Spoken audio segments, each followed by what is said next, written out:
Hello, everybody, back in another video. Alright, my tennis friends all over the world. This video is going to be about talking a little about Jannik Sinner, Carlos Alcaraz, and tennis in general. I had some free time here before I'm going to work, so I thought to myself, let's get out a video out there so you guys all around the world can see it and watch it and listen to me if you're not tired of me. Alright, my tennis friends all over the world, let's get into this video because I don't have that crazy amount of time. Jannik Sinner, his baker shop is continuing. His baker shop is continuing, my tennis friends all around the world. He's keep on delivering those breadsticks and bagels. It is not only that he's winning the matches, he is crushing the opponents. It is scary stuff, my tennis friends all around the world. He is sending the message out there. He's saying to everybody, I'm here, I'm meaning business. I am a slaughter. I am a killer. I am the best ball striker in the world. And I'm giving the hammer to you guys. I'm giving you beat downs. If somebody wants to beat me and wishes to beat me, he for sure needs to do one of his best matches of his life. Because Jannik Sinner, he's showing Roger Federer moves, my tennis friends around the world. And by that I mean, we have not seen this kind of a domination since the mid-2000's, where Roger Federer was killing his opponents before Rafa Nadal came up and Novak Djokovic came up. And we all know what happened there. Roger Federer landed on earth. So somebody needs to step up here. Somebody needs to bring out the table, bring out the goods. Somebody needs to stop this killing machine. Because as it stands for now, Jannik Sinner is delivering the goods. He is giving those breadsticks. He is giving those bagels. He's not done it so far at Cincinnati, but I will be shocked if he doesn't give some bagels before he has danced his before his tango is over, before he has finished this tournament. He started with breadsticks. 6-1, 6-1 in the first match. 6 aces, 3 double faults, 64% first serve he landed. He won 96% behind his first serve. 90% behind his first serve. It was only one serve, it was only one first serve that he landed, which he didn't win the point. All other first serves that he made, he won the point, which makes it to 96% successful winning points behind his first serve. 62% he won behind his second serve. He does 17 winners, only 4 unforced errors. He does 13 more winners unforced errors.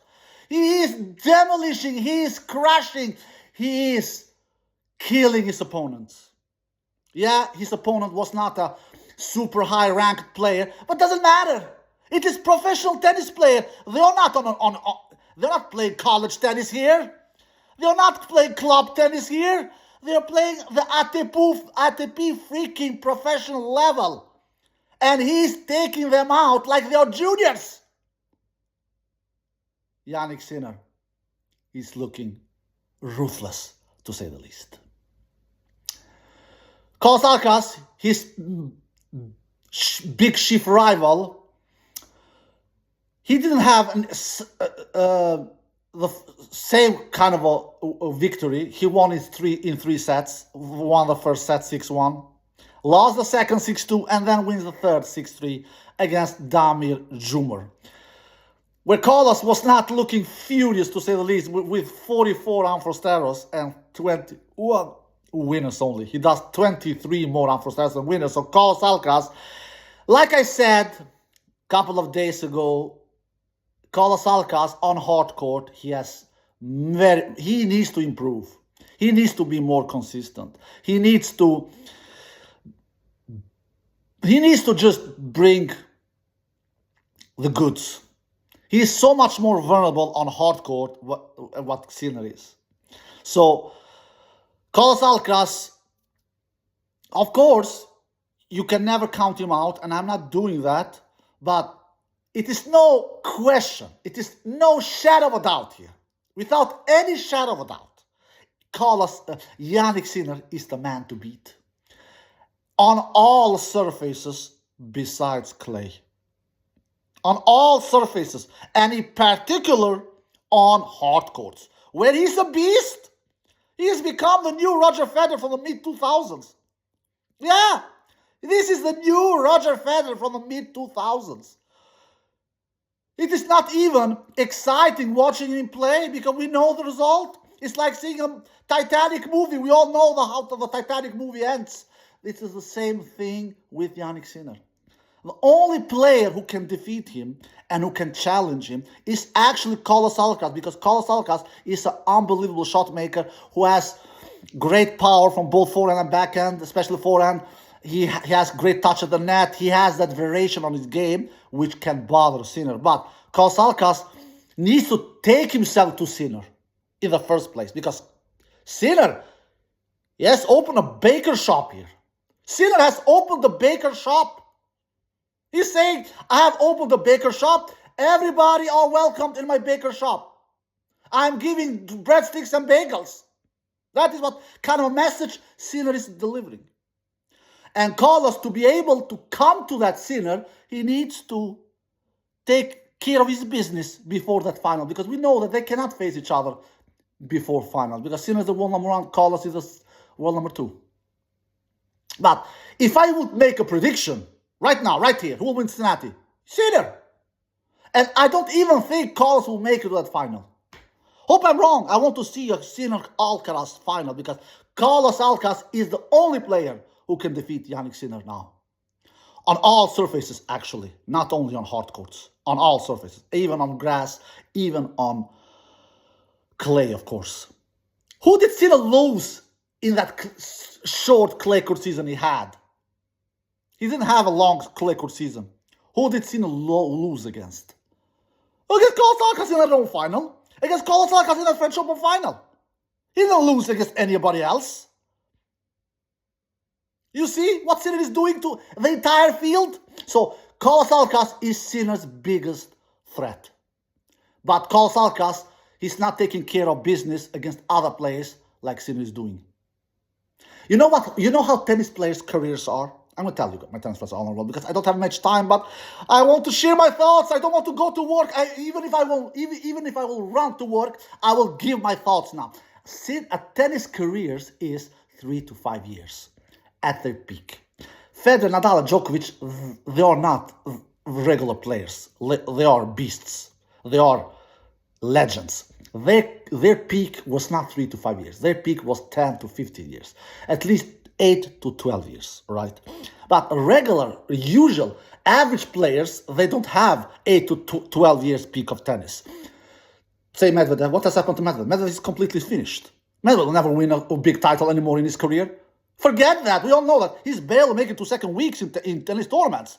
He lost in his first match here in Cincinnati in 3 sets against a random dude. I'm surprised? No, I actually predicted Medvedev already in 2022 that he will never win another Grand Slam title in his career. Many fans around the world were laughing at me. But who was right? 3 years later, 2025. Those who were laughing or Inter who made that prediction. Anyway, Medvedev, Tsitsipas, Berrettini, Dominic Thiem, Casper Ruud, just to mention some, their peak was 3 to 5 years. Many talking about Thiem. He declined towards the end of his career and was not super old because he had huge injury. Yeah, the injury was an explanation, but it was not the biggest explanation. It was not the biggest reason. Many people forget that back in 2020, when Thiem won that US Open, and his only maiden Grand Slam title, and his last title overall in his career, I believe it was his 17th title, and never won a title after that. French Open that year, because of the pandemic year, was played after the US Open, and Thiem made it to quarterfinal there. He didn't make it deeper than so. Lost that quarterfinal in 5 sets against Diego Schwartzman. 1 year later, or a couple of months later, 2021, at the Australian Open, he lost in the 4th round against Grigor Dimitrov. All right? And then the same year, 2021, Dominic Thiem, the French Open, 2021, and clay was Dominic Thiem's best surface. He loses in the first round.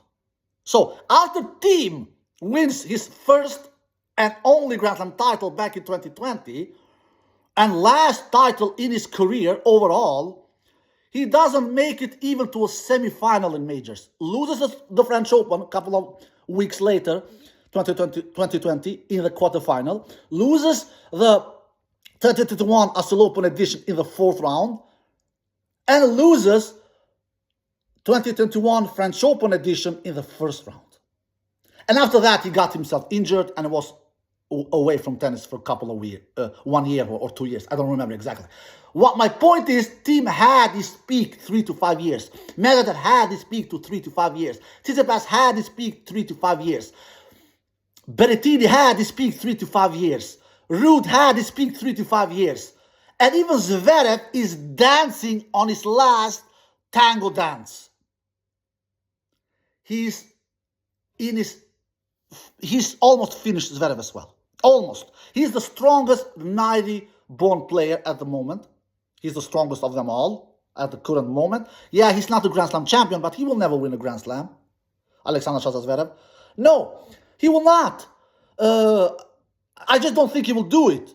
Hope he proves me wrong. He deserved one. He really deserves one. Absolutely. Alexander Zverev. But will he win one? I don't think so.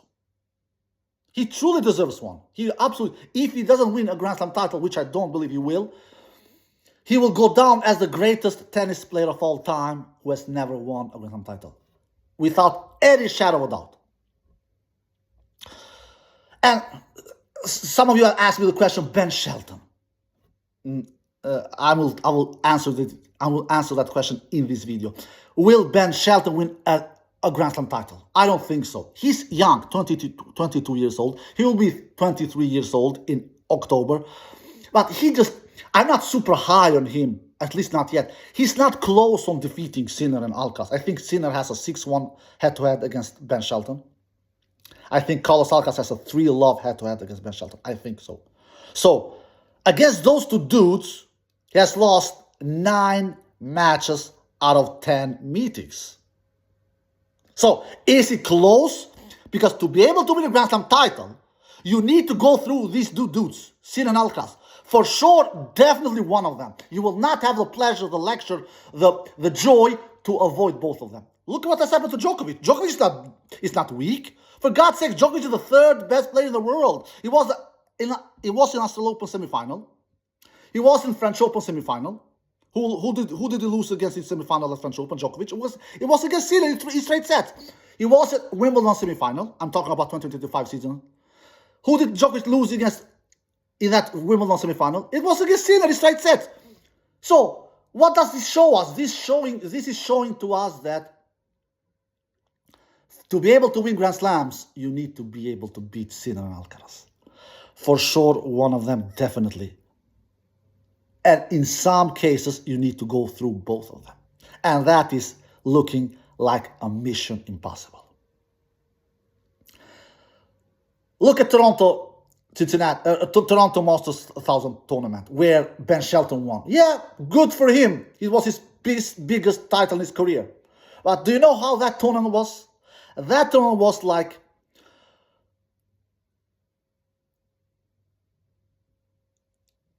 it was like the big dogs was not there.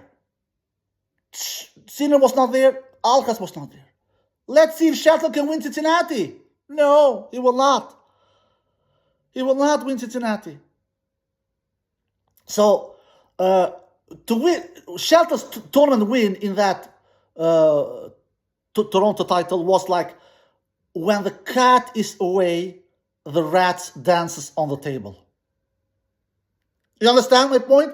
It was like that. The cats was not there, so the rats was dancing on the table. Shelton was dancing on the table in that Toronto tournament where he won his biggest title in his career.